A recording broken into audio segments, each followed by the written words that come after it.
Hello दोस्तों, तो आज मैं आपके लिए सोल लैंड 2 के लेटेस्ट प्रीव्यू का एक्सप्लेनेशन लेकर आ चुकी हूँ और एपिसोड के लास्ट में हम लास्ट बार गॉड एलेक्स को देखने वाले हैं। तो दोस्तों, प्रीव्यू 60 की स्टार्टिंग में हम सबसे पहले हाउटियन सेक्ट को नष्ट होते हुए देखते हैं और इस प्रीव्यू में हम इलेक्ट्रोलक्स को पावरलेस होते हुए देखते हैं और इस तरफ अमिंग और डमिंग ने आखिरकार पता लगा लिए कि हाउतियन सेक्ट में इस तबाही का कारण और कोई नहीं बल्कि युहाओ ही है।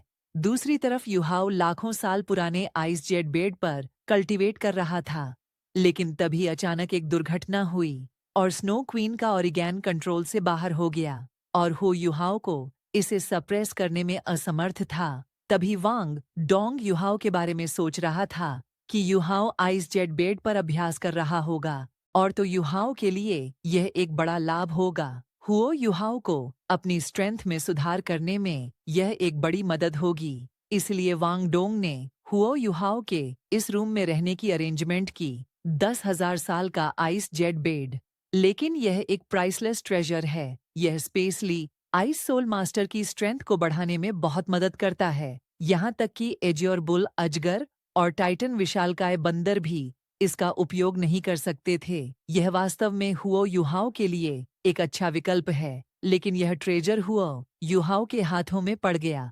इसे लंबे समय तक इस्तेमाल किए जाने से पहले हुओ युहाओ द्वारा डिस्ट्रॉय कर दिया गया था। जब युहाओ प्रैक्टिस करने के लिए इस पर बैठा तब उसे बहुत मदद मिली। यह थोड़े समय में युहाओ का लेवल 47 में प्रमोट हो गया, लेकिन इस आइस जेट बेड की वजह से स्नो क्वीन का ओरिजिन टूट गया और स्नो क्वीन को एक्सप्लोजन से बचाने के लिए गॉड एलेक्स ने कहा कि मैं अभी पावरलेस हूँ और तो वे केवल स्नो क्वीन का एक्सप्लोजन होते हुए देख सकते थे और मरने का वेट कर सकते थे। स्नो क्वीन की जो कल्टीवेशन है वो 7 लाख वर्षों की है और अगर ये एक बार यह विस्फोट हो जाता है तब इसकी पावर एक गॉड के हमले के बराबर हो जाएगी और पूरा हाउटियन सेक्ट डिस्ट्रॉय हो जाएगा। यहाँ तक कि स्नो क्वीन भी समझ गई कि आगे क्या होने वाला है। आइस स्कॉर्पियन ने इस समय अपने जीवन का बलिदान करने का निर्णय लिया। उसे केवल आइस प्रेयर को बचाने की उम्मीद थी, जिसे वह बहुत प्यार करता था।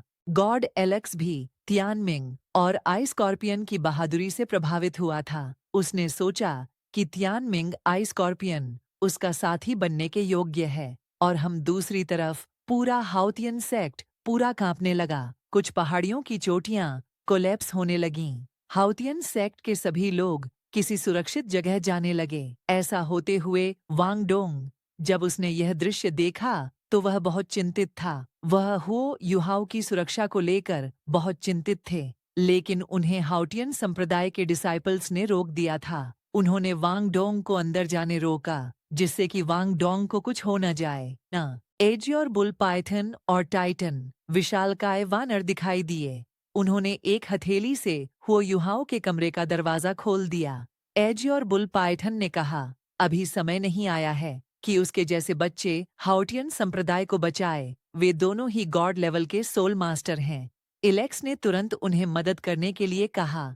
2 पावरफुल पर्सन और इलेक्स की शक्ति के तहत अंत में स्नो क्वीन को दबा दिया और स्नो क्वीन को हुओ युहाओ के साथ फ्यूज भी कर दिया। एक नया जीवन पैदा होने वाला है, लेकिन इलेक्स का शरीर धीरे धीरे गायब होने लगा। अंत में पूरी तरह से मर गया। हुओ युहाओ जब पता चला कि उसका टीचर अब नहीं है तब बहुत दुखी होकर रोया।